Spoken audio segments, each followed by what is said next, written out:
A pleasant good afternoon. So what you're going to see is I'm working on a tutorial that I'm going to produce on infrared and how to manipulate, work, bend, fold, spindle, whatever word you want to use, bend an infrared image. It's been one that I've been asked quite a bit to do, and I figure that you're going to be the first test subjects of what this next project is going to be. It's going to be potentially an ebook and a video tutorial. It will be entitled In the Heat of the Light, Coming to Terms with Digital Infrared Photography. Now, the premise of this is rather than go into all the discussions of all the different things that one can do to a camera and all the big explanation of it, my idea is let's just get down to brass tacks. All right? Now, this is a discussion of making a chromatic grayscale or black and white infrared. Yes, there are things that you can do, false color, swap channels, all sorts of stuff. I am not, for this demo and this workshop, addressing those issues. This is to make a classic black and white infrared. If you want an extraordinary tutorial on how to do that, Jack Davis's tutorials on that are spectacular. Jack Davis is somebody that's actually has done infrared photography longer than I have, which is pushing 14 years. Now, Jack's into all that color stuff. And what I found was that I seem to be, a bit stodgy and old-fashioned in my belief of infrared, which was a crack-up because here the two of us go back and forth. But Jack's descriptions, discussions on color infrared are second to none. I believe he has a workshop on it on Creative Live. Worth the price of admission. And Jack has forgotten more about infrared and infrared and Photoshop than I will ever know. So with that said, this is a discussion of how I work in infrared and what my understanding is of it. And I've designed it to try to make it as simple as possible, but no simpler. Now, the first issue in infrared photography is what is a properly white balanced infrared supposed to look like? What I'm going to do, rather than take you through every raw processor known to man and how to do it, is I've made them into screen grabs to show you what the dance would be, okay? The only one that I have not done, and I apologize for that because I simply don't have a file to do it, is on the Canon software, because I just haven't been able to get my hands on a Canon infrared camera just to produce a file. The point being is that the process is exactly the same using DPP as it will be for Phase 1, as it will be for Capture NX, View NX, NXD. It's exactly the same technique. I'm just not going to show you where the buttons are. Fair enough? Okay. So, I think this is very, very important to keep in mind for anything that comes out of my mouth. Ian Fleming said everything I write has precedence and truth. So let's start with what Einstein felt about light. Of all the 50 years of conscious brooding have brought me no closer to the question, what is light? Of course today every rascal thinks he knows the answer, but he is deluding himself. So if Einstein was unsure of what's going on with regards to light, perhaps there's more to it than what we believe. So we need to be a bit open-minded with regards to what's going on because we don't necessarily know everything there is to know about that which it is that affects us the most in photography, which is light. The word photography itself is from the Greek root photographes, which means to write with light. You are light writers. All right, so let's take a look at what are the most common ways to produce light. The most common way to produce light is from something hot. This is also known as black body radiation. You heat something up, it glows to red, it glows to yellow, it glows to white. That's kind of how the sun works. What's really, really important to keep in mind is that over half of the light or radiation from the sun that hits the Earth is infrared. Okay, and that's produced by a really big thermonuclear device. Now, I light with thermonuclear devices. And it is important to keep in mind that there is more infrared around us than what it is that we see. Now, the part of the, and this is very important because here is where the misconception of what we are actually doing with regard to infrared occurs. The part of the spectrum that is referred to as infrared is frequently broken into two parts: near infrared and far infrared. We deal with near infrared. Now, near infrared is a part of the spectrum that is used for infrared photography, and it's roughly between 700 nanometers to right around 900 nanometers. Far infrared, which is what we confuse infrared photography for, are the wavelengths from 1,000 nanometers to about 1,500 micrometers. And what that means is that's the range that's used for thermal imaging. That's where you're seeing heat or photographing heat. Now, for an imaging sensor to be able to photograph heat, it has to be refrigerated. That should tell you something about where our misconception about what it is that we're doing with regards to photographing infrared exists. So this is the spectrum. I'm sure we've all seen this somewhere along the line in our college, high school, elementary school experience, a visible spectrum. And if we take out just this part of the spectrum right there and expand it, that's what we see in visible light. And as you can see, infrared falls out of the red, moving into microwaves.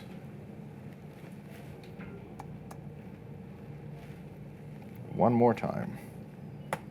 There we go. This is what a sensor sees. This is what a camera sensor sees. Now, if you see the line to the left, it sees slightly to the ultraviolet and way into the infrared. It's only a small portion of what an actual CMOS or CCD sensor sees that we actually use. There's a filter put in front of your sensor to block out the part of the ultraviolet spectrum that it sees and the part of the infrared that it's capable of seeing. And if we look at this in comparison, that red line is taking how much infrared can be seen and applying it to the visible spectrum. So in actuality, a digital camera sees more into the infrared than it does into the visible spectrum. It's actually better at capturing infrared than it is capturing visible spectrum light by just the inherent physics of what sensors do.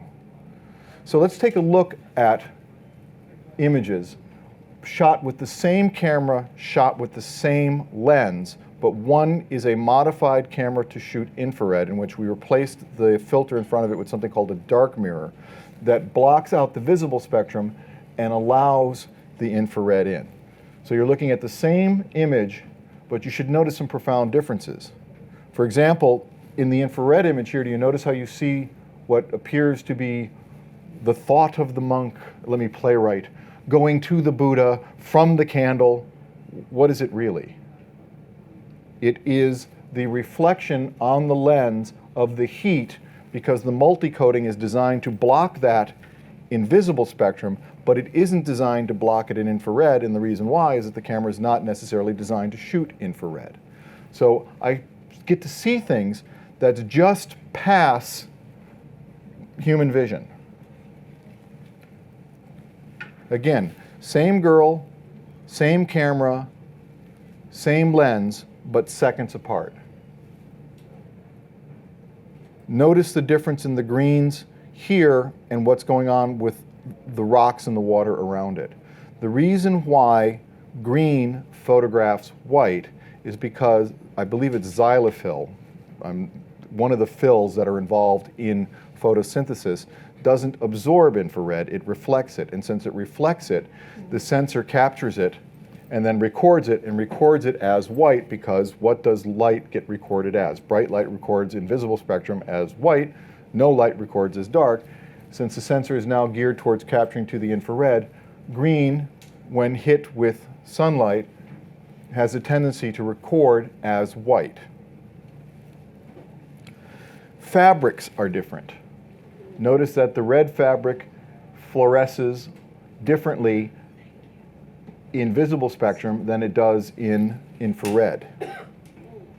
Skin tone, different. Okay, so here's where we come to therms with this whole thing. I'm into a good pun. Although there are other ways to create light other than heat, there are several other ways to do this.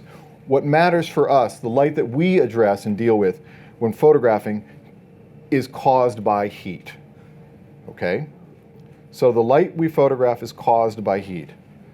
But it is not the heat of the light that you're photographing. It is the light caused by the outcome of heat. You are not photographing heat. You are photographing light caused by heat. That's a very, very important delineation to make. Here's another issue with regards to infrared capture. Your light meter is balanced to expose for the visible spectrum. It is not designed or balanced, and this is for every camera in the universe that is not designed to be an infrared camera. It is designed to expose for visible spectrum. Now, what did you see happen when I showed you green leaves shot in infrared? Okay, is green a dark color or a light color? Okay, but it photographs as a light color in infrared. Hold that thought for just a second. All right, why trees and leaves and plants photograph white in infrared capture is because it's actually xylophil, not chlorophyll. What causes trees and plants to appear green does not absorb infrared radiation, it reflects infrared radiation. So if it's not being absorbed, it's being reflected. And if it's being reflected, what happens to the sensor? It records it as white. Okay? Infrared light focuses at a slightly different focus point than visible spectrum light. This is profoundly important. When you get your camera modified, now the place that I go is LifePixel, and if you do that, what you need is, so it's lifepixel.com.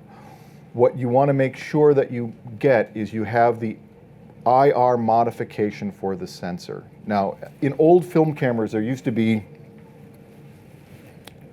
right on the barrel, which we don't have in modern cameras because we don't have an aperture ring, but right on the barrel, a little red dot right from the focus line. That little red dot was, you'd focus it and then move the focus over for infrared.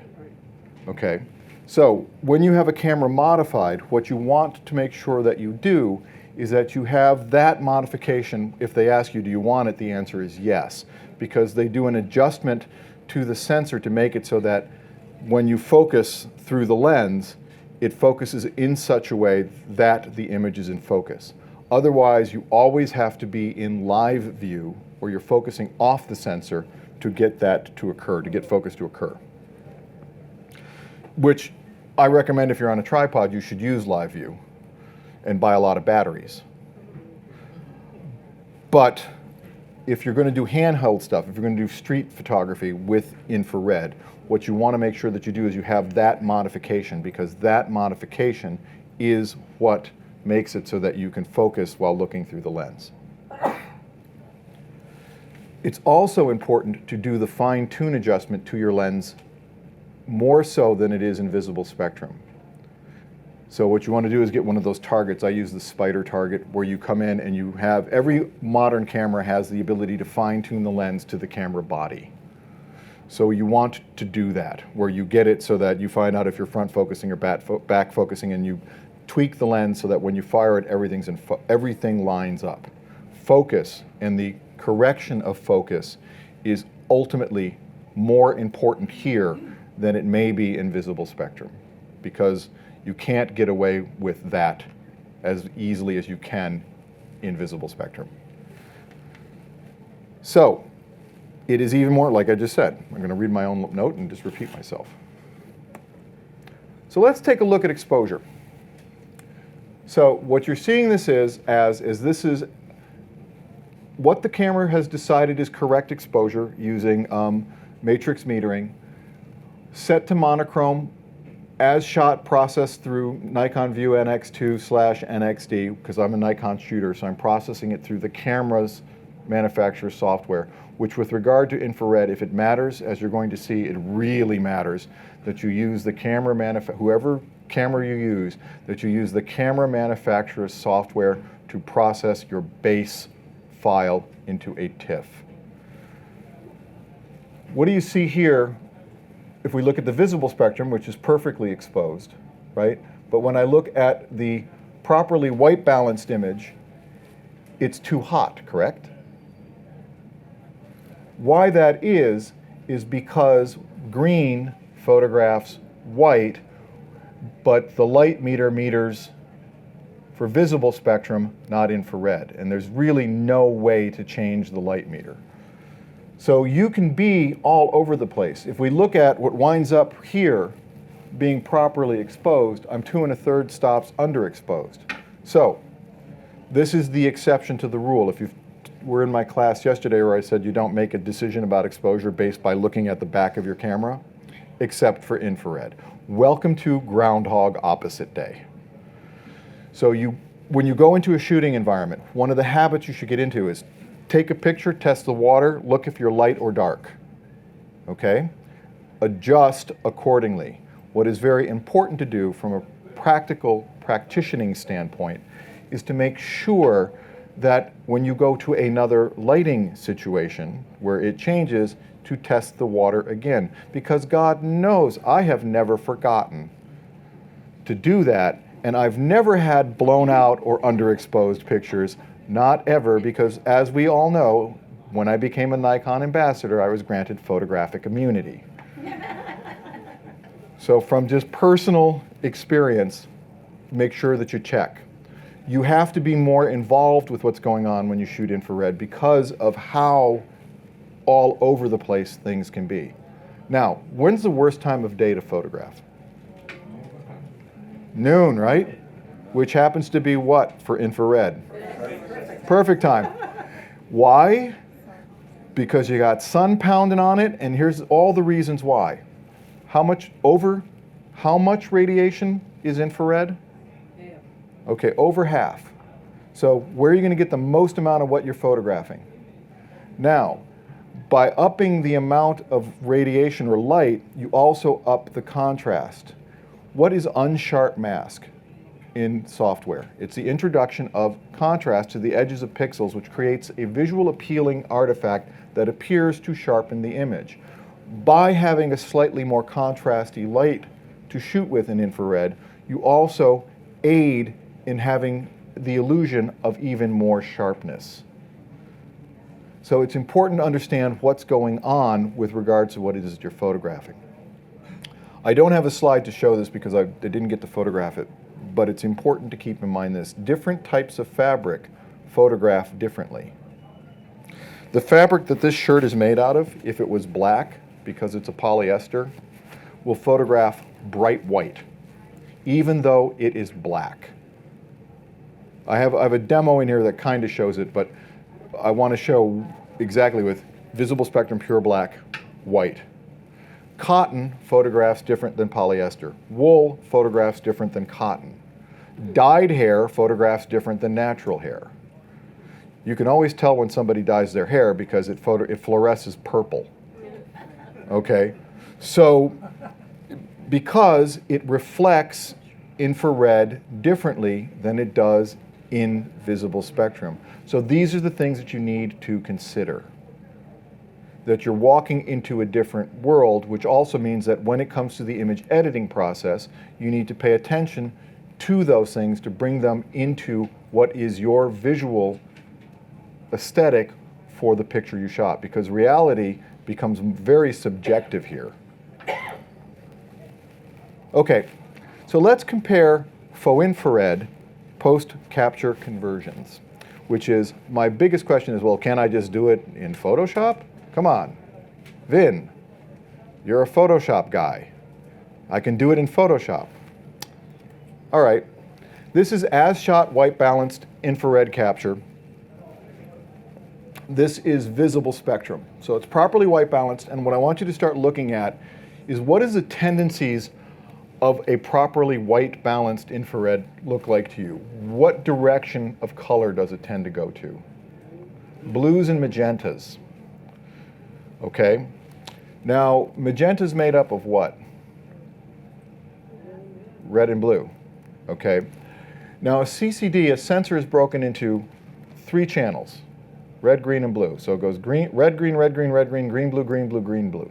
You have twice as much green data as you have red and blue. Luminance is held in the green channel. The majority of your data for infrared is held in the red and blue channels.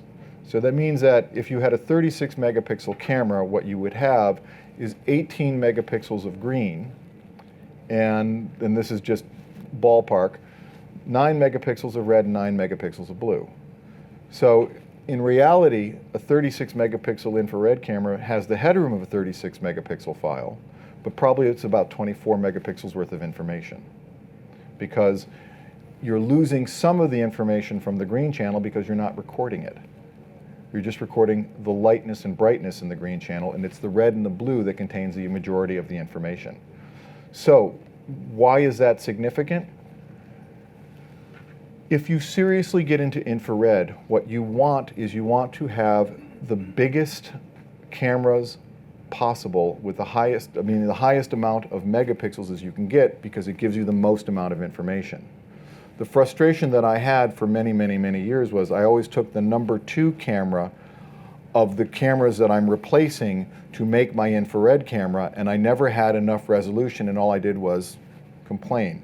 I literally wore out my infrared camera before the one I'm using now, and I was going to convert a D3X, which was 24 megapixels, to IR, and then when the D800 came out, I went, wait a minute, the price is about the same cost-wise for the camera, so I bought a D800, and that's where I came up with the realization that the more megapixels I have, the happier I'm going to be, because the red and blue channels tend to contain the majority of the information, whereas the green channel tends to contain just the luminance aspect.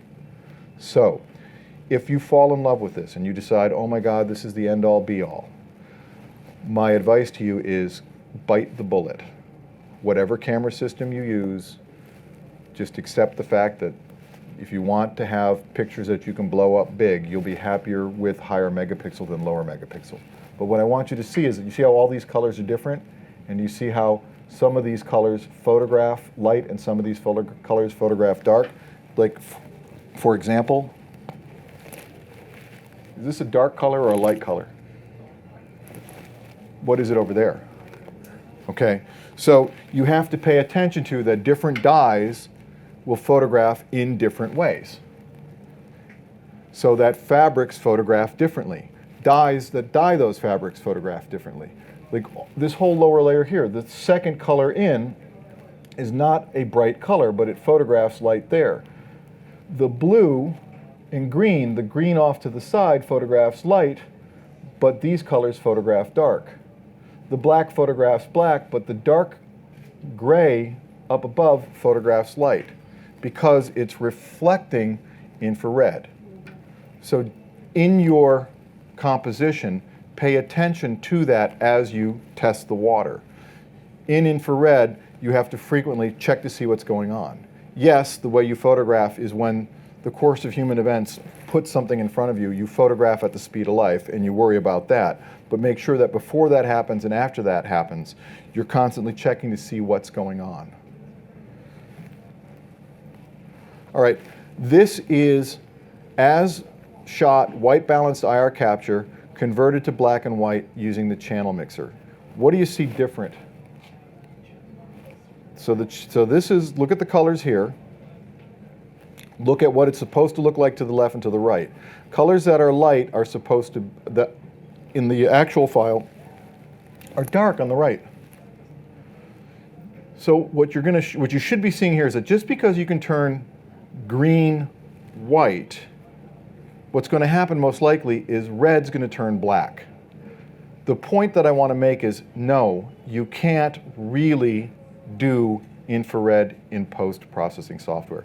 You have to have a camera either modified for infrared, which is the best way to go, or you have to get a series of filters put on front of the lens of a visible spectrum camera, which I wouldn't recommend because you're doing long exposures and you don't get all of the bang for the buck that is possible from a modified infrared camera.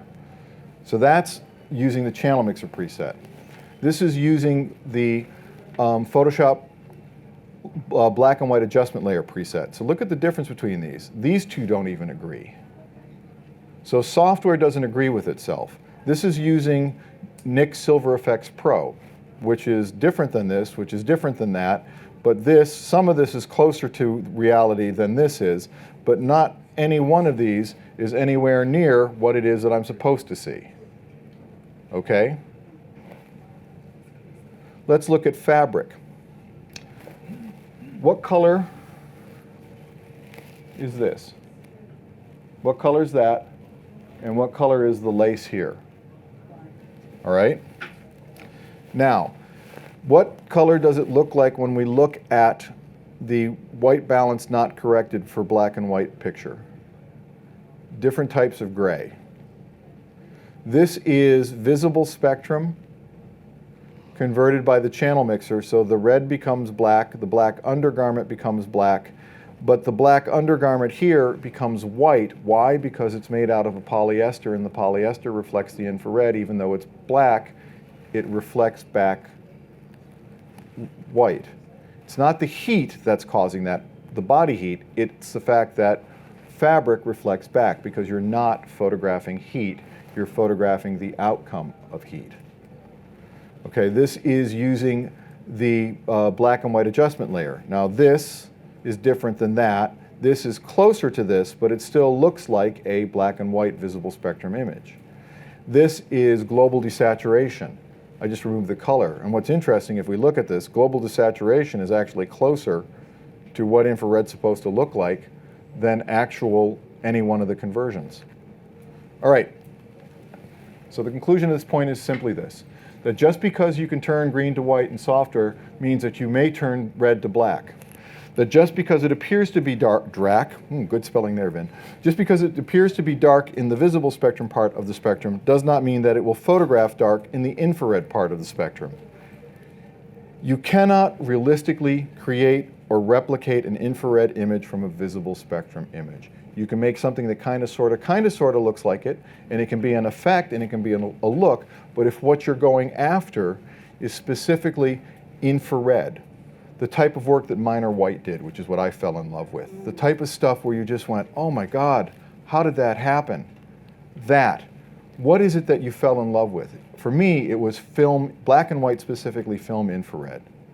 The problem with film infrared was it had to be refrigerated. It had to be changed in a dark bag.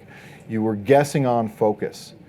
It was expensive, it was a crapshoot, and I tried it a couple of times, and I was in high school, and 2 weeks worth of allowance to buy 1 roll worth of film and process it. It wasn't until I was able to go to digital that I had the control and the able to learn how to capture it effectively. The other advantages of digital infrared. It can be 107 degrees outside, and the camera still is going to photograph infrared. You don't need to refrigerate it, you don't need to change it in a dark bag, and you can pick the different parts of the frequency of the spectrum that you want to go after. For example, I run 2 cameras, super enhanced color and enhanced color. After looking at all of the different conversions to get, super enhanced is great for portrait, and enhanced is great for landscape. Not to say that either one can't do the other, but super enhanced works best for shooting portraiture for me. And what's happening there is a little bit of the visible spectrum is being allowed in to the infrared part of the spectrum, which makes for a sharper image with greater detail, but still gives me infrared. So I get more nooks, crannies, and detail in my image, as well as having a slightly sharper image, and I can get better skin tones, and I can get better nature with those 2 cameras. Analog versus digital, no worries. Requires that the film be stored and refrigerated both before being shot and after, or it will fog. Heat will fog the film. That's a problem. Must be loaded and unloaded in a film camera in a light, tight changing bag or a completely dark room. So you're in Burma. Requires filters on the lens for the best effect, which means that you're now introducing filter factors, which means that you're doing what to the light, which means you're doing what to the exposure, versus if you convert the camera to shoot infrared, what's going to happen? Correct. And you can shoot at 1000 ISO. There's all sorts of stuff that you can do, okay? Needs to be manually focused to a different focus point than visible spectrum. Older lenses have a red dot, so if you're shooting infrared, there will be a red dot on it. Pay attention to that. Whereas with digital, what you can do is you can change this. Here's the big one. Infrared film is no longer manufactured. Well, and the FBI, when that decision came around, bought all of the infrared that they could get their hands on. So the closest that you can still get is made by Ilford, which is SFX 200 ISO, and though not actually an infrared film, you can with a 720 nanometer filter, or the B plus W 092 filter, both of which you can get here. You can get it to shoot that way. But the issue here is that you need to shoot an extremely bright day at f/16, and that means exposures of 2 minutes on average. So if you're trying to get a kid to stand still, forget it, or leaves in a windy day, et cetera, et cetera, et cetera. So that's a problem. Another problem with it is if you send it through an X-ray machine, it's going to fog, so it doesn't travel well. Not that anything really does travel well these days. Go to my Facebook page and you can read my saga of United Airlines. Film cameras can shoot both infrared spectrum and visible spectrum. This is because, okay, so film cameras can shoot both infrared spectrum and visible spectrum simply by modifying it, okay? That's what's important. Now, film has a theoretical Dmax of 4, but in reality it never exceeded a Dmax of 3 or 10 stop dynamic range, or approximately 10,024 levels of gradation. The best silver paper in the world had a Dmax of 1.2, not 2.2, and had 158 levels of gradation. That's silver. Digital, you have a 14.2 stop dynamic range on modern cameras, and you have papers that can exceed this particular level of gradation. So what you have, I have to correct that, is you have to correct, you have greater control, greater dynamic range, greater ability to get tonality out of the image. Digital does not require that it be stored in a refrigerator. Does not need to be loaded in a dark room. Does not require filters on the lens. Still focuses at a different point than the visible spectrum, but modern cameras and lenses can be fine-tuned to adjust for that automatically and correct for this issue. Because a DSLR camera actually sees more into the infrared spectrum than the visible spectrum, the camera can be modified by changing the filter in front of the sensor, or the dark mirror. And you can move up and down where you decide you want it to be. So you can bleed a little bit of the visible spectrum into it to get better detail, or bleed out depending on where you want to go. I think the basic thing here is that in digital photography, impossible is just an opinion. And the opinion of what's possible and impossible is held by the same person that's sitting in your chair. You can pretty much do anything that you can imagine. Now, because the LCD display on the back of your camera, you can see what the captured image looks like and make any corrections to exposure in real time right there. Instead of taking a picture, keeping it in a cooler, praying that it doesn't fog going through the X-ray machine, and for the entire time that you're doing this, having this internal dialogue, oh please, oh please, oh please, oh please, and not getting anything back. So, modern cameras have a Dmax of 4.2, or a 14-stop dynamic range, or 16,384 levels of gradation, and can produce upwards of 313 levels of gradation on the paper. So you've got double the amount of gradation on the paper, right? And you have considerably more resolution at your disposal than you ever did with film. So the only argument here is if you liked the aesthetic that you were discussing of Minor White, but the problem with that is unless you can go back in time and buy a lot of film, this is the best way to go.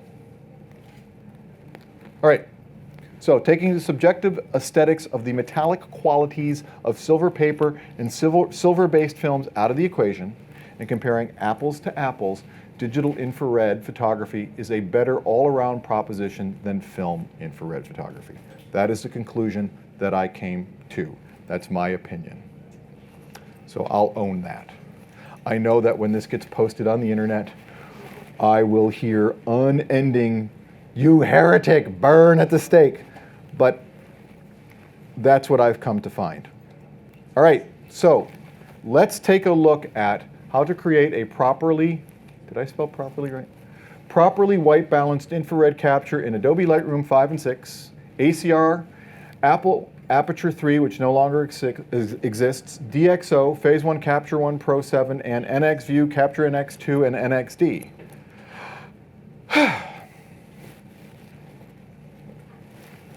This is important. Third party. In the computer world, a third party may refer to either a hardware manufacturer or a software developer. It is a label given to companies that produce hardware or software for another company's product. So unless you are using the camera manufacturer's RAW processor, you're using what? Okay. That's important. Who better understands what's going on with your RAW file? A third party or the camera manufacturer that invented the camera? Okay. As problematic as some of this software may be, if you want to get the best possible squeeze out of your IR camera, you are best served by using the camera manufacturer's, regardless who it is, software to do it. There are ways to do it with third-party software. I will show you all those different ways, but the most effective, easiest way to do it simply is to use the camera manufacturer's software. All right, so let's take a look at this. If you shoot with a Nikon, Canon, or Sony DSLR and process your RAW file with Adobe Camera Raw, Adobe Lightroom, Aperture Phase 1, Capture 1, DxO, you are processing with a third-party application. If you shoot with a Nikon or a Canon or a Sony and use Capture NX2, Digital Photo Pro, Canon, or Sony's software for their RAW file, you are using first-party applications because they developed the hardware and the manufacturer developed it specifically to process their RAW files based on their knowledge of how they designed the camera. If you shoot with a camera that generates a DNG, Adobe's Camera Raw file format, like Pentax, Samsung, Leica, Hasselblad, and Ricoh digital cameras do, then ACR, Adobe Lightroom would be considered first-party applications, and Aperture Phase 1, Capture 1, and DxO would then become third-party applications. Why? Because you are using a file format that was designed by the manufacturer of the software, and the camera is shooting to that codec. So what I want you to get is that third party sometimes can move. How to white balance an as-shot RAW file in Lightroom 5/6 using the DNG profiler. All right, when you open up as shot in ACR 5 and 6, what you're going to see is this, okay? It will appear to be not pretty. It'll be very, very magenta-ish, very, very reddish. This is as shot side by side. So this is what Lightroom and ACR see as shot. So first thing we want to do is lower the color temperature, correct? So we're going to move the slider all the way to the left, and the lowest you can bring it to is 2000 Kelvin. What you will get is that, which is a purplish image. So this is what as shot looks like. This is what lowered white balance side by side looks like in ACR Lightroom. The issue here is that Lightroom 5, Lightroom 6, and ACR, the current versions, white balance cannot go low enough to produce a properly white balanced file at this time. So what you have to do is you have to convert it by converting your RAW file into a DNG. I'm going to show you how this works. You have to go to Adobe Labs and download the DNG profile editor. So you open up your file, you take your Canon RAW file, your Nikon RAW file, you convert it to DNG, which is not something I do. I stick with my RAW file as an NEF. First step is you select the color temperature from 6500K to 2850K. Next step is you go in and you pick whatever the preset is for the standards. In this case, for me, it's a Nikon D800, so I select that as the preset profile that's built into the DNG profile editor. Then, that's what I get. Next step is you go to the color matrices, you select the color matrices tab, and then you take the color temperature slider and you move it all the way to the left to -100. What you'll get is something that looks like that.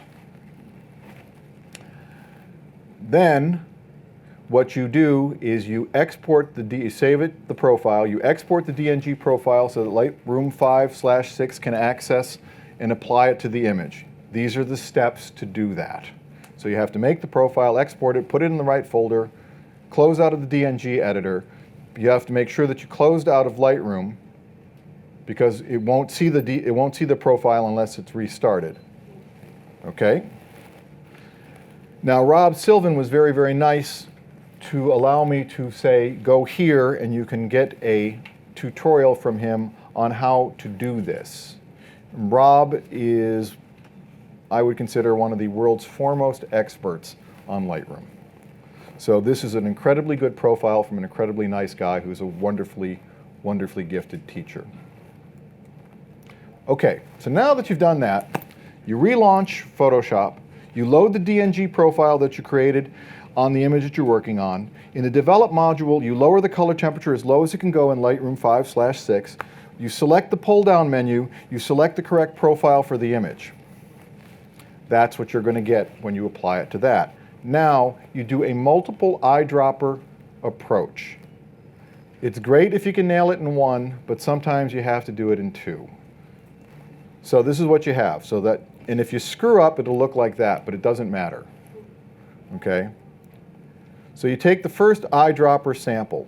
So what I did here was I eyedrop sampled the trees. And what I got was something that looks like this. What showed up was I can now see where more neutrals are, which are going to be where? The clouds. So I eyedrop sampled in a neutral area shadow, and what I got was something like this, which is close but not exact. So I did the second eyedropper sample into the clouds, and what did I get? A properly white balanced image. Now, why do I know that this is what a properly white balanced image is supposed to look like? Here's why I know. Back in the day, you used to be able to white balance your camera for infrared. You can't do that realistically today. Why? Is because they changed the way in which we do white balancing across the board in all camera manufacturers. Now, it's incredible what they figured out to do for visible spectrum. We have better color today than we had 5 years ago. That's great for visible spectrum, but it's not great for infrared. Okay? This is based off of what the file looked like based off of cameras where I could white balance in the camera. So what I'm showing you is what it looked like back when I could build a white balance in my IR camera so that I could produce this. That's where this comes from. This is how to replicate what it looked like back when you could. So, do you see how now I've got that? This was a 2 eyedropper approach. Yes, it's great if you can nail it in one, but sometimes you can't. So the way that you'd look for this is you find something that appears to be close to a neutral. If you have foliage in there, that's a really good place to start, because what it will do is it will clear it out to the point where you can see that the clouds are going to provide for me a neutral place. Frequently, clouds will be neutral because what are clouds? They're gray, light to gray, okay, or at least when it comes to this. The issue here is you got to figure out where to hit that eyedropper to be able to get it, because if you hit a white, you make it a little off. Let's look at portrait. Okay, so I went there, then I went to the lighter part of her hair that was more neutral in this shot, and what I got was this. So that's how you do it in Lightroom 5 and 6 and in ACR. It's a bunch of hoops, but you can get there. That's what it should look like. So what we can draw from this is as follows. Lightroom 5 and 6 alone cannot white balance a raw file. All right, because the sliders don't go currently low enough. To properly white balance an IR raw file, you need to create a profile in the DNG profile editor for the specific file you're going to use. In theory, you should be producing a profile for every image. You can use profiles from other images, but what I would suggest you do is you have one for portrait, one for landscape, one for light, one for dark. You save the profile to the Camera Raw settings folder in the Adobe Camera Raw Lightroom 5 folder. You load the profile into the file you are working on. You find an area of appearing to be neutral, gray, equal values of red, green, and blue. Use the eyedropper tool and sample the color. Most likely this is not 100% correct. You repeat the eyedropper process until it appears to be where you want. Those are all the steps. DxO. Okay, this is what the user interface looks like. Note again, what you have is what? A reddish magenta looking image. That's what DxO interprets as shot. Okay, so repeating the same process, the two eyedropper sampling approach. This is eyedropper 1, eyedropper from 1 to over. Same approach here. So what you get is an image that looks like that.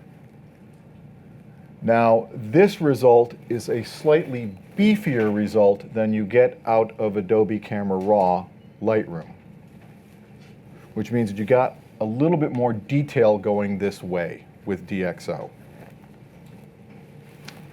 Phase 1, Capture 1. Now, Phase 1, Capture 1 is unique in that it tends to not mess with the raw file in the way in which other raw processors, third-party raw processors do. That's because they use the codecs from the camera manufacturers for their raw processor. So this is what it looks like as shot. This is the UI that you have to go through. So you lower the color temperature, you slip it here, you move it to this, you select this profile, you convert to that, you select Nikon, you select this camera. It's a lot of sliders, but it's all in one UI, and what you get is something that looks like that. And if you do the multi-eyedropper approach, that's what you get. You get a very clean, white balanced raw file.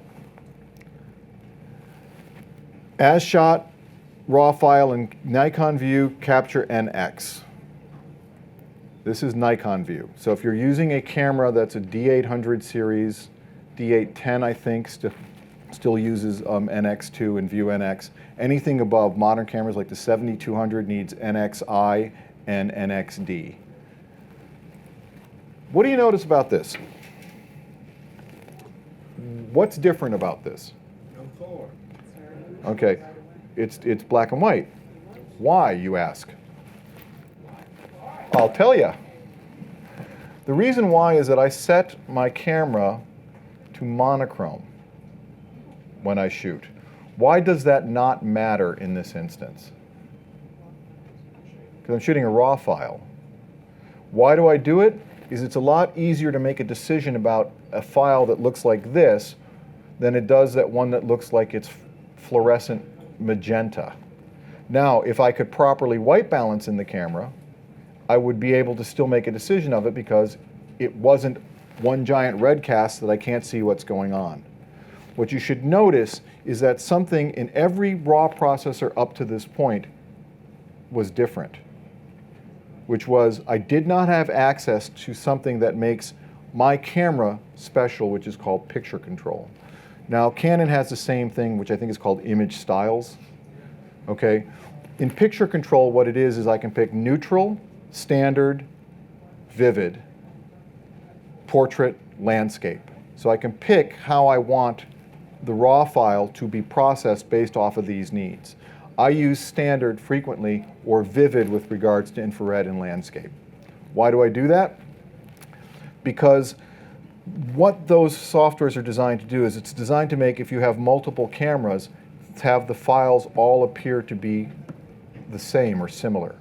It's the great equalizer of sensors. It also maximizes the signature capabilities of the sensor. So what happens when you use a third-party system is that, or software, is that you cut that particular piece of software out, which is one of the reasons why you bought the camera system in the first place. What's the film of a digital camera? The sensor. When we had film cameras, did the camera manufacturer care what film you used? So you picked the film and you ran it through the camera, right? What is one of the main reasons you buy a camera? The quality of the sensor, the way in which the color's handled. You like the way one camera looks versus the other, the same way you picked one film over the other. So what potentially happens is you lose some of the things that you bought the camera for, which is why I suggest you consider using the camera manufacturer's software. The other thing that I recommend that you consider is treating your RAW file like pie crust. Okay, which means what? You mess with it as little as possible, because all artifacting is cumulative and may be multiplicative. And don't you wish you had a dime for every time I've said that in the last 2 days? You'd be a millionaire, wouldn't you? All right, so all artifacting is cumulative, may be multiplicative, and you don't want to bake multiplication artifacting into a file. So by simply doing the lightest touch on the raw file and moving the heroic movements further on in the workflow, what you can do is negate multiplication artifacting and minimize accumulation artifacting. That's what does you in the post-processing workflow. Those are where all your problems are with images that look crunchy or look over-processed. It's because where you bake the artifact in causes ramifications further on in the post-processing line. Now what I want you to start to do is just pay attention to what's going on with my histogram. What do you notice in monochrome? I have equal values of red, green, and blue. Here's the argument of why you never, ever, ever want to shoot in monochrome in a camera. Yes, the first rule of photography is get it right at point of capture, correct? So logic would say, well, if I'm going to shoot a black and white photograph, I should do what? Set my camera to black and white. Well, what happens, and this is true for all cameras with a Bayer array, is that they take the green channel, which contains all the mid-tone luminance, and copy it to the red and the blue. So what you have is you have all the headroom of whatever camera you're shooting. So if it's a 50 megapixel or a 36 megapixel, you have the file size of that camera, but you don't have the data of the difference between the red and the blue. So you lose 2/3 of the file's data, but you get all the benefit of having a large file. Something to look forward to. So what you do here for this workflow in ViewNX is that you would go to monochrome and in this case select standard. What you would get is something that looks familiar, correct? This is where I want you to see where the observation comes from. What is it that I have? Okay, let's look here at the portrait. Note that I have more information here and here than I have here. What is this telling me? That the red and blue channels are more important to me in infrared than the green channel, whereas when I showed you the demonstration of exposure with the visible spectrum, the green channel contained more information and held more sway, which is why, and this is where I came up with this conclusion, it's better to have a larger megapixel camera for infrared because I get more of this data. Note on the landscape how much considerably more information I have in the red. I more or less have the same in the blue and green, but the red, okay, has more information. So of the 3 channels, 2 of the channels have less information than the green channel, and my information tends to be in those channels. All right, so what I'm going to do here is I'm going to use gray point. So in Capture NX, you simply go from recorded value to use gray point. You select point sample, you select a 5x5 average, and you click Start. You do the 2 eyedropper approach, and what you get's that. That's what a Nikon file should look like in infrared, properly white balanced. So far, out of all of the ones that we've seen for these files, the camera manufacturer's software won. Would you agree with that assessment? Okay. So again, I just say for raw files, the best way to go is to just simply use, if they provide it that way, or if your camera shoots DNG and you use ACR Lightroom, shoot in DNG. Capture NX2. Note again the same thing. In this instance, I'm going to select picture control and all of that, except I'm going to use something called marquee sample. I'm going to click on that. I'm going to hit start, and what I'm going to do is I'm going to take my marquee, click here, drag here, wait about 35-40 seconds, and what I'll get is that. So for Nikon, the best software for doing infrared was NX2 because of the marquee white balancing tool. That's what final white balance looks like for both images. NXD. Okay. So here are all the steps. What was lost was marquee gray balancer. Let me take you through this. What you do is you select the file up, it comes up monochrome. You go to picture control.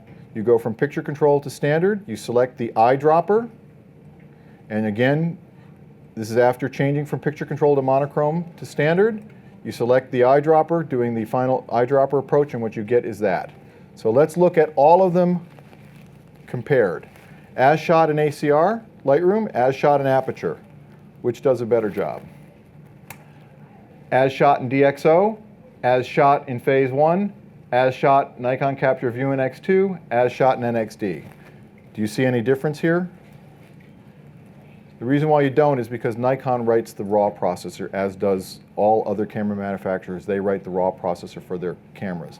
The UI is attached on top of the RAW processor. So let's comparing as shot.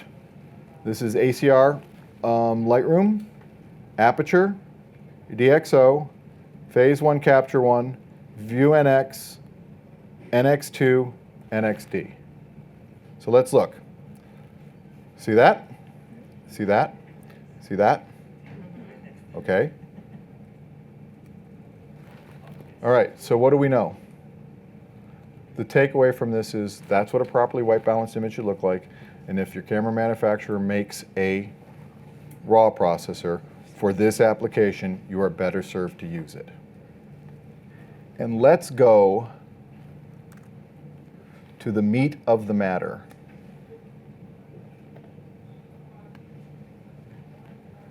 Let us create, using an action, where did we go?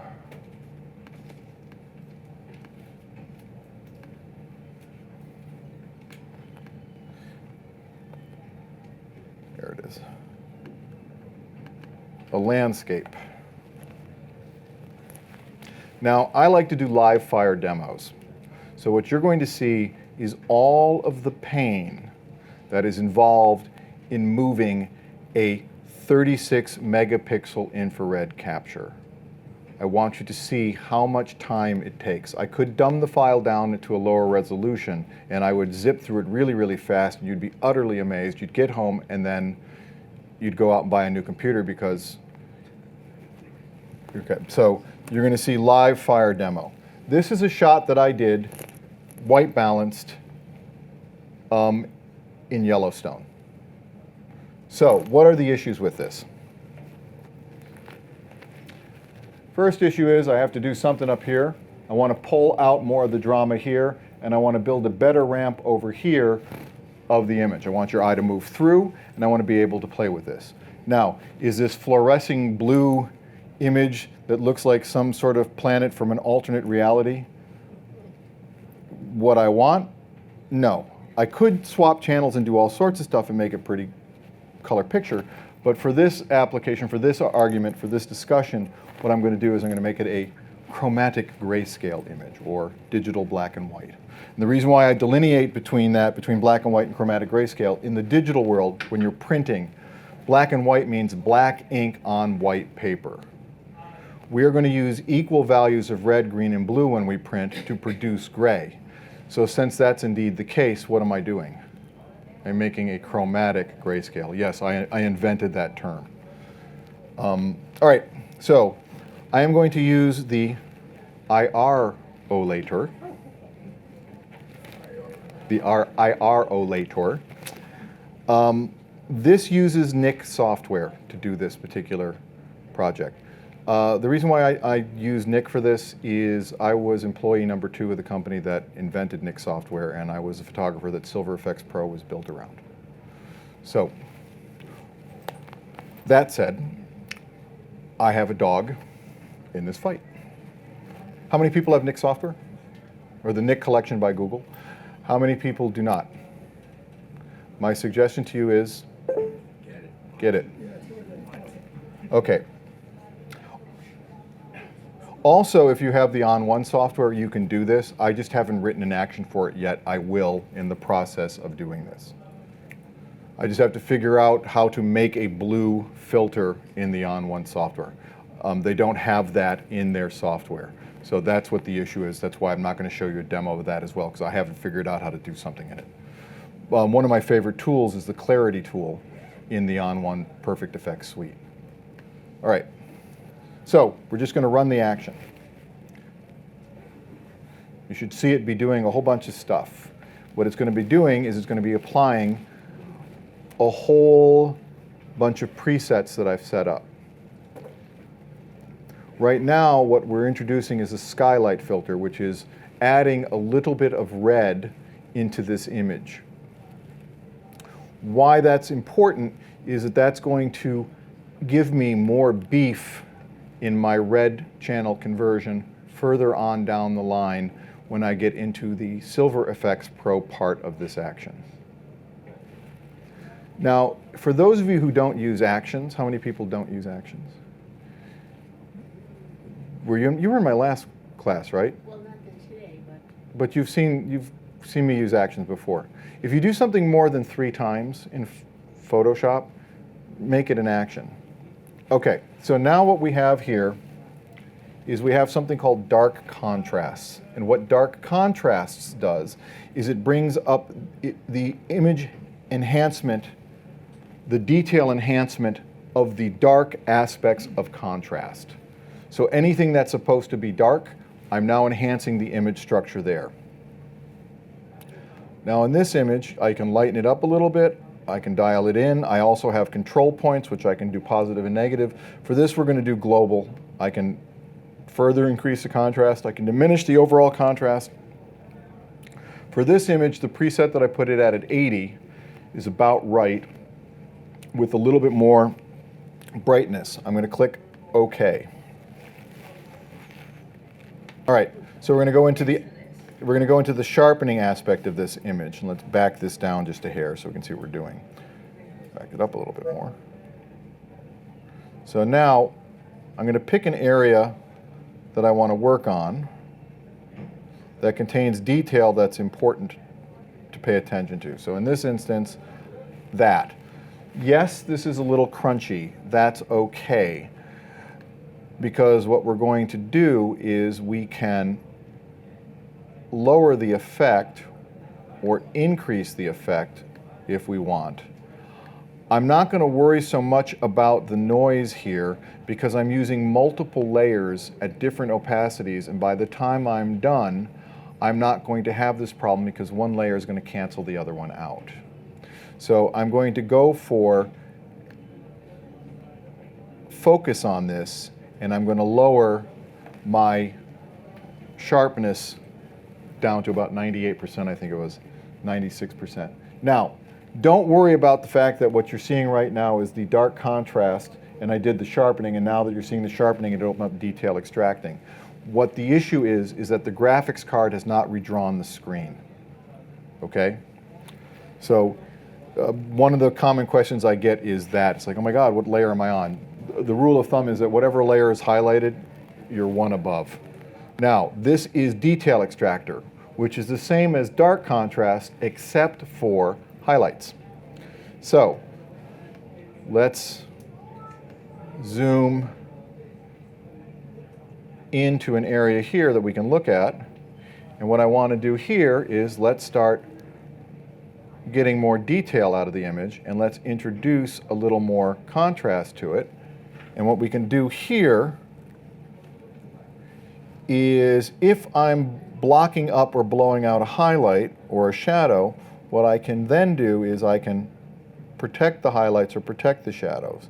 So here, so that I don't bloom any highlights, I'm going to say, at this point, don't do any more. It's like a blend if slider in Photoshop. That's built in. And again, you have control points, positive and negative, should you decide to use that. Let's click OK. OK, this is tonal contrast. This is only true for infrared. Do you see 25, 50, 25? OK, I've preset it to that because most of the time it's this. This is the layer upon which I use to, if I have too much noise happening, this is the layer that I buff the image with. Okay, so I'm going to click OK. So far, anything that I've done been difficult? If we look at it step at a time, step at a time. The big issue I find with people learning image editing workflow is that they look from the top down. They look at the forest and freak. What's a forest made of? And you build a forest one tree at a time. So if you go from the bottom up, I do this, then I do that, then I do this, then I do that, et cetera, et cetera, et cetera. It's a lot easier to just put blinders on and stick in the area of, I'm going to make the best dark contrasts. I'm going to make the best detail extractor layer. I'm going to get the best sharpness that I need. And then I'm going to take the best of those and put those together to create the best image. So tree, tree, tree, tree, tree, tree, tree, forest. All right. What do you notice about this image now? What is it? Yes. The reason why the blue is gone is because equal values of red, green, and blue produce gray. I've created a channel or a color blend mode layer filled with black. I can fill it with white, I can fill it with black, I can fill it with 128, 128, 128 gray, I can fill it with any equal value of R, G, and B, and it will produce, here, I'll show you, it'll produce a gray. I'm going to fill this with white. How about I turn it on and fill it with white? What did you see happen? Okay, I'll do it again. I'll fill it with black. What do you see happen? Because equal values of red, green, and blue produce gray. Which is why if color management matters anywhere, it matters most with regards to producing a chromatic grayscale image.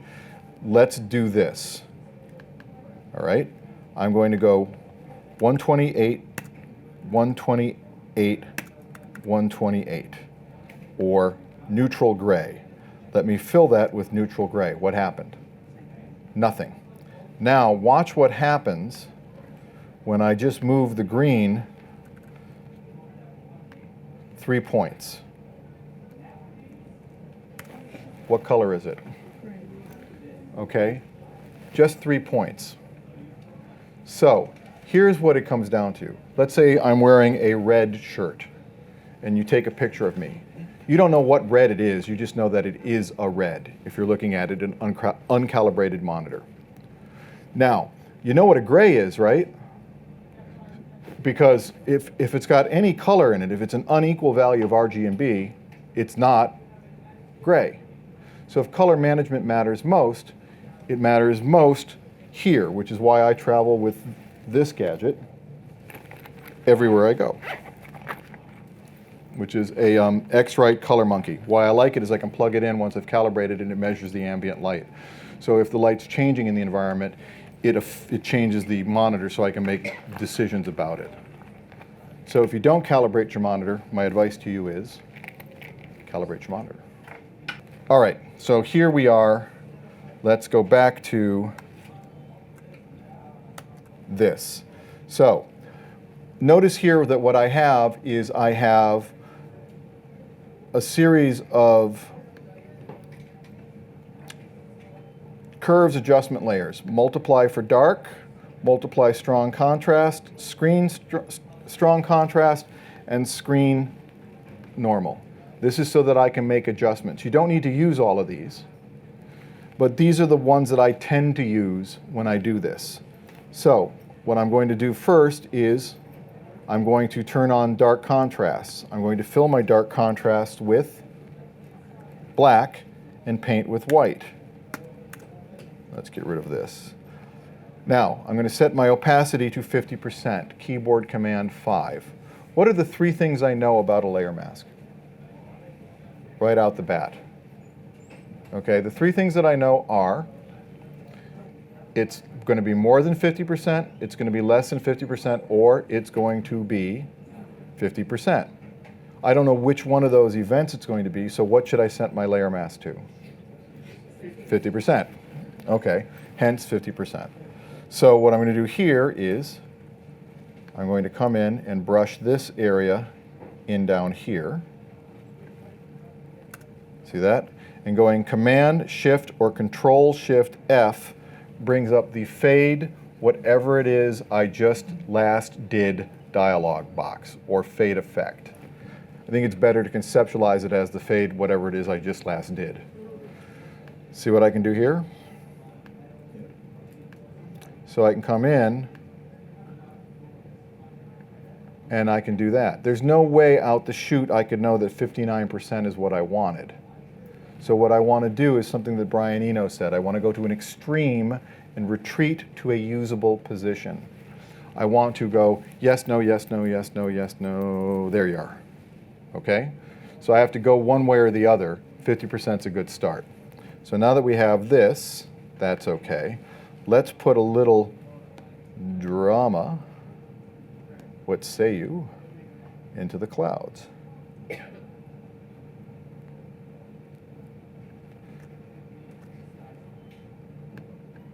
much, too little, just right. Now, I got a thing going on up over here. Let's go back to multiply. Let's fill this with black. And what happens if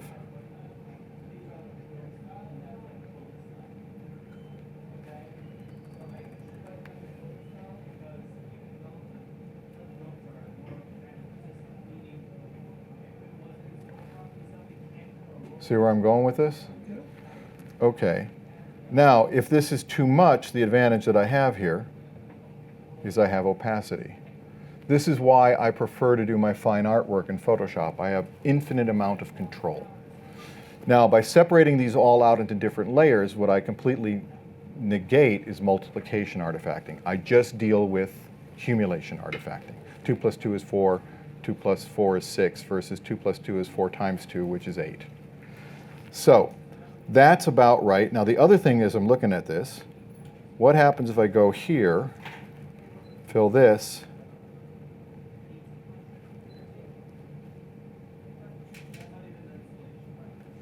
Command Shift F.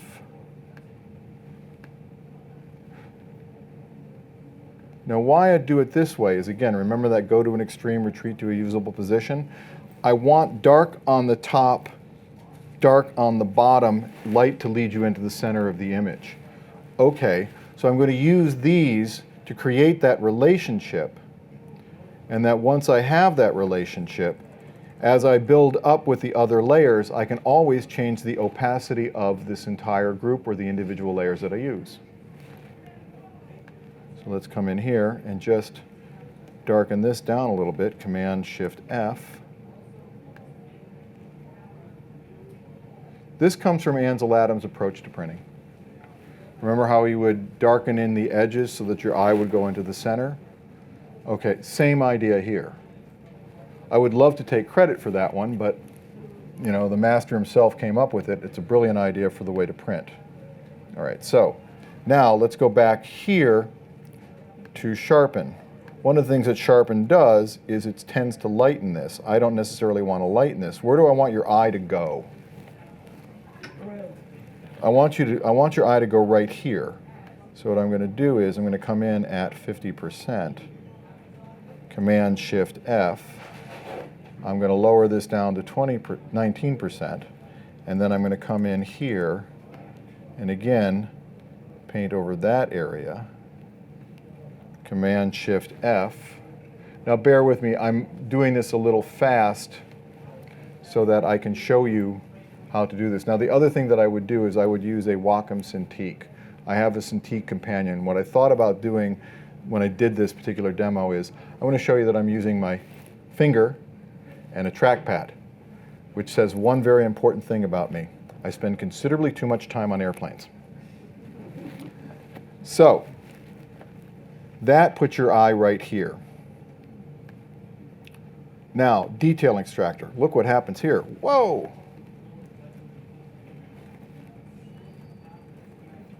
Let's come in right here, and let's just pick out this area right here. Command Shift F. Back that down to 20. Why I'm going to back that down to 20 is because I'm now going to come in here and re-hit it and hit that area, Command Shift F, and back that down. See what's happening to the gray? Okay, so I'm building up opacity and layers so that I'm drawing your eye into that picture.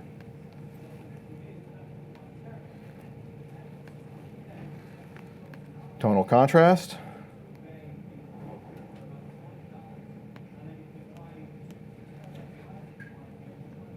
Let's leave that at 50. Let's come in here and do this.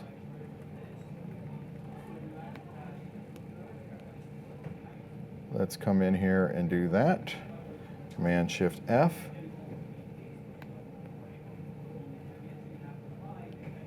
The spinning beach ball.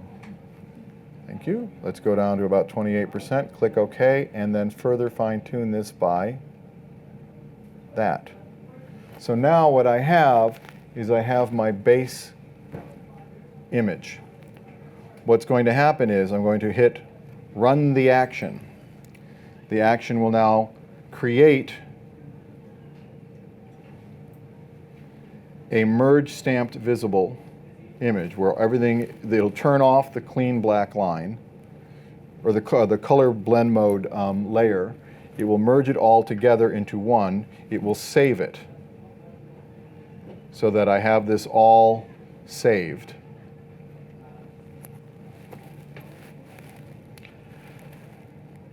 It's at this moment that you go and get a cup of coffee, you pet the cat, you walk the dog, you wax the car. Alrighty, so now what's going to happen here is I'm eventually going to give this back. What Pro Contrast does is I can now correct whatever sins that I've made in this image. So I can address the issues of contrast, and I can also further protect my highlights and see what happens here as I protect this? So I can come back in and I can further fine tune my contrast.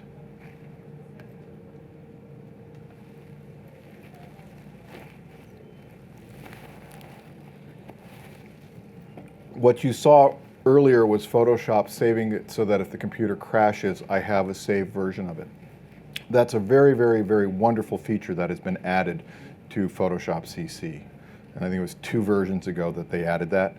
If you don't use it in Photoshop, you should, because power goes out, stuff happens, collision with things occur. It is just a good thing to have. All right, so we're going to fill this layer with black. And again, I'm going to come in here.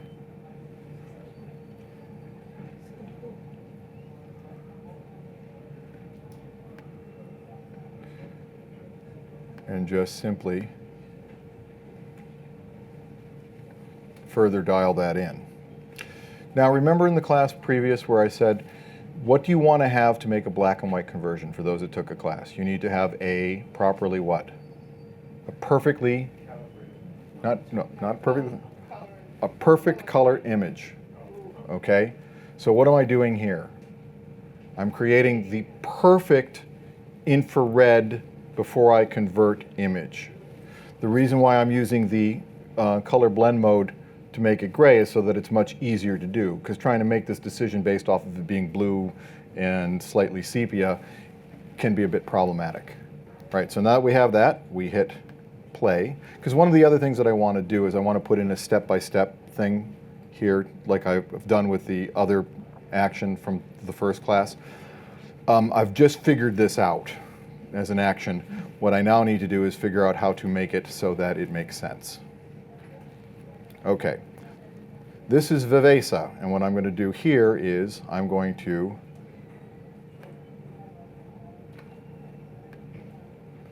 darken up that cloud, and I'm going to use neutral or null control points to produce a chain to protect that area so I don't darken this up. And if I want to, I can further come in here and just open that up a hair.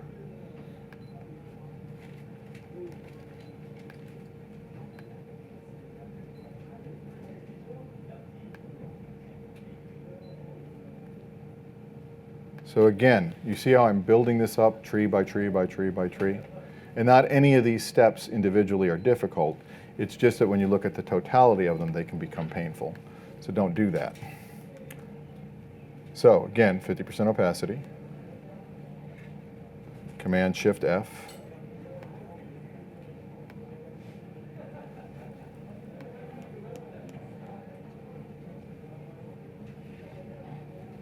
Command-Shift-F.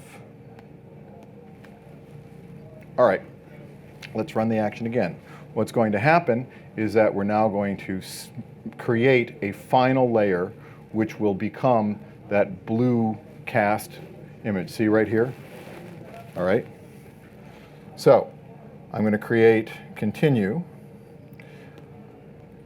I'm going to add IR_SEP2. I'm going to, on my desktop, create a B and H IR class folder, and I'm going to save this, and you notice it saves in the large document file format, and I'm working in the Pro Photo color space.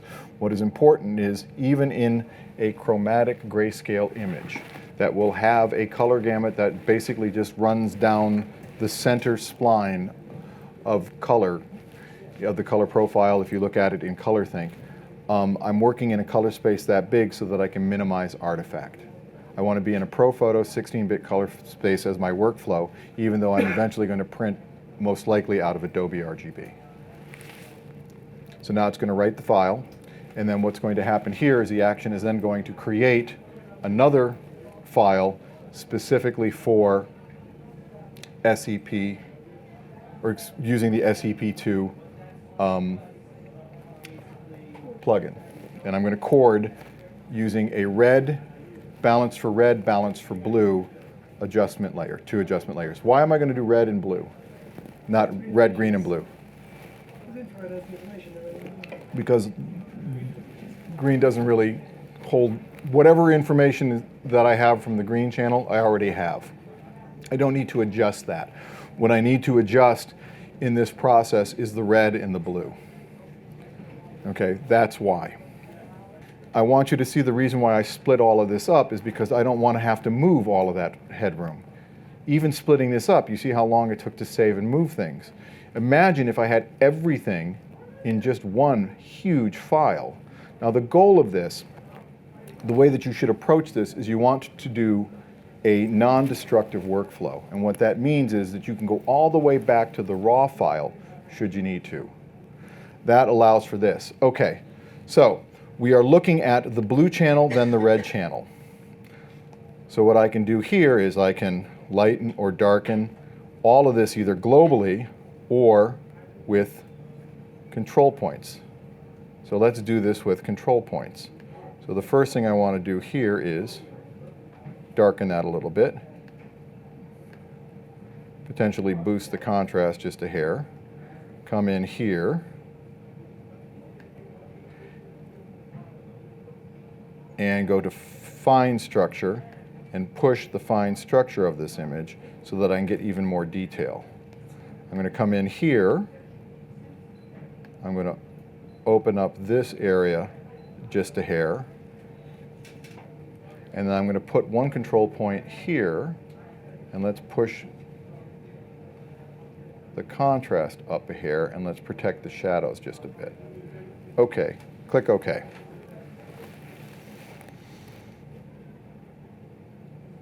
Now, what's the one thing you notice I didn't do first? Let's see how, because you just saw a hint of it in the preview window. Pardon? Yes, that's true. There's another thing I didn't do. I didn't remove all of the sensor dirt. The reason why I didn't do that at the beginning, and I'm going to save that to the end, I won't do that here, but the reason why I did that is it isn't until halfway to 2/3 of the way through an image workflow that I know whether or not I want to continue, correct? And half to 2/3 of my problems with the file might be obliterated through the course of image editing. So, do I want to do the most tedious thing there is to do in the world, which is remove dust from a file on a file I'm not sure I'm going to use? Or do I want to save it to the end so that I'm so excited I can't wait to get down to the pixel level? 1. 2, because of all the enhancement softwares that I'm using, what happens is if I spot heal, the software has the potential of showing me the edges of what it is that I've done. So I'm going to wait until the pattern is all done and the texture of the image, whatever it is complete, and then I will match that texture at the end. I will do noise reduction at the end, not at the beginning, and the reason why I will do that is because image structure and image noise occupy the same space, a pixel, and software can't tell you what's noise and what's structure. Only you can. I do know that the common accepted workflow practice is to do it at the beginning, not at the end, but it's never made sense to me to blur an image only to come back and resharpen it or to recontrast it. How about I do all the things I'm going to do, and when I'm done, remove the noise that is there. That's my logic for this. Okay, this is the red. Wow, look at that. That red's almost spot right where I want it to be. Now I can do global stuff here. Yeah, I'm just going to leave it right where it's at. Sometimes you don't need to do anything, which is always nice, right? There's your easy button. Sometimes you don't have to. Don't think that you have to always mess with it. If you like the way it looks, then guess what? All right. So what we're going to do here is let's look at the red, let's look at the blue. Do you see the difference between these two? Okay. So I can then decide layer order, and I think what's going to happen here is I think I'm going to make the red be the lead, and what I'm going to do is brush in aspects of the blue.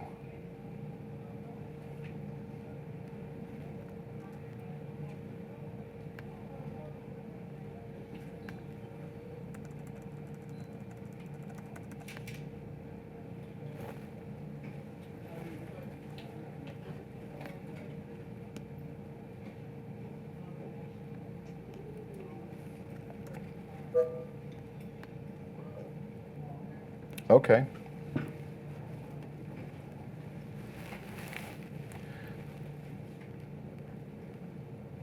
Now what's going to happen is I'm going to get my noise removal software, which is Define. If you use Noise Ninja and all of that, that works just as well. This action is set up for Define because if you have one NIC plugin, you get them all.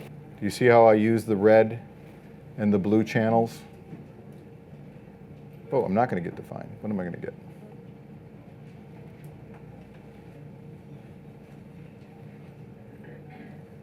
Ah, that's right, Silverflex.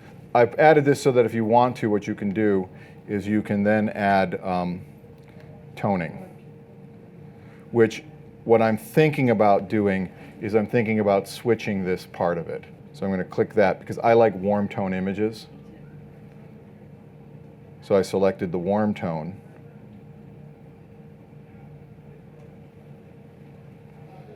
And now I'm going to get Define.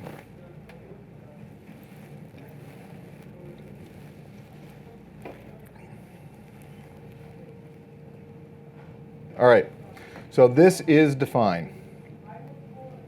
Now, what define will do, and I'm going to put this in split so I can see it, is you find an area that doesn't have detail but has noise. For example, this area right here. I'm not going to go to automatic, I'm going to go to manual, and I'm going to select the marquee, and I'm going to select just that area, and I'm going to hit measure noise. And so what it will do is it won't screw up the structure, but it will get out the noise. Because image structure and image noise occupy the same place, which is a pixel. So let's say I pick somebody's hair to get rid of noise, it will see the lines as noise and then it will over smooth that area. But if I pick a part of the forehead that doesn't have any detail but has noise on a face, let's say, what it will do is it will take care of that.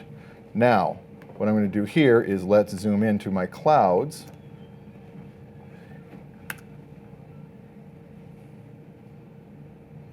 This is a big file.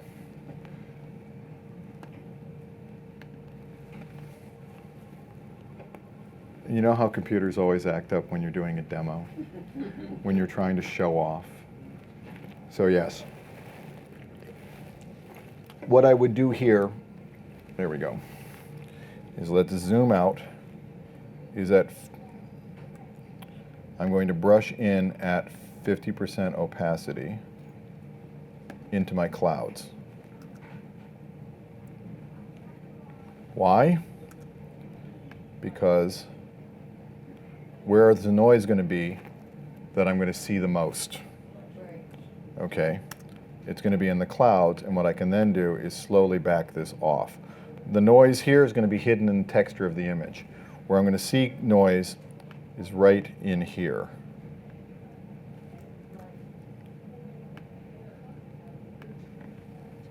Run the action. What will happen now is the action will merge stamp visible this into one image cleanup, which is where I would go in and remove all the stuff. Once I've done that, then I restart the action.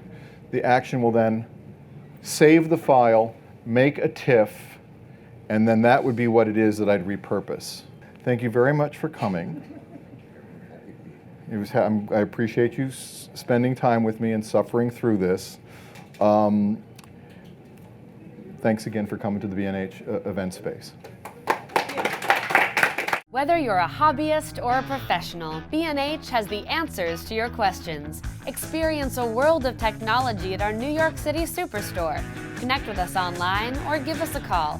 Our staff of experts is happy to help.